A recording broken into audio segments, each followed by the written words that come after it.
Well, we're staying on a horsey thing now to tell you about the sports of hobby horse racing. Yep, it's a thing. It is. Cumbrian author Helen Haroldson uses hobby horses to promote both reading and exercise in local primary schools. So, Paul Crone saddled up and went cantering off to find out. Equine author Helen Haroldson knows how to keep a tight rein on a classroom's attention span. With a dozen published books to her name, Helen, who lives near Workington, came to Greystoke Primary School near Penrith, armed with a very specific set of skills to promote exercise and reading.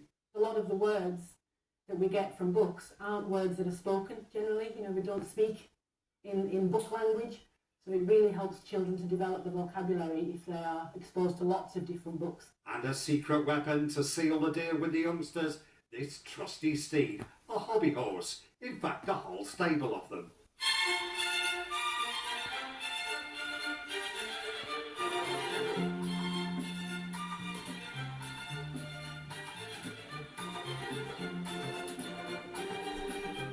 Before racing began in earnest, it was time for everyone to name their horse and to bring it to life, and that they did. You like to eat 70 apples a day, which is quite a lot of apples, so you're quite fat, aren't you? You don't like strangers, you don't like the rain, and you absolutely hate cheese. This horse is called Falcon's Wrath, and she really likes having her mane plaited.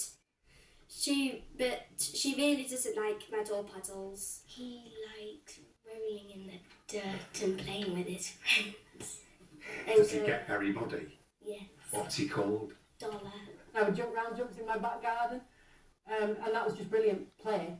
But to see it now being kind of moved forward into being a sport is brilliant. They canter round as a horse, they don't just run, they're really in that world.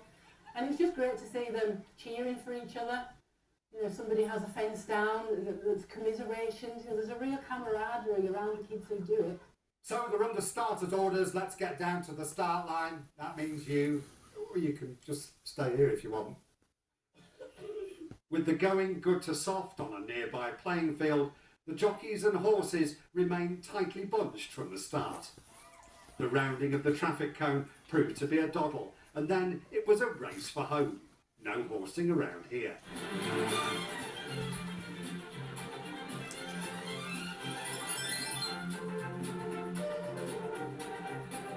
At the line, it was a dead heat between Jamie and George. The prize, a lovely school dinner. All in a day's work at Greystoke Primary School. Paul Crone, ITV News.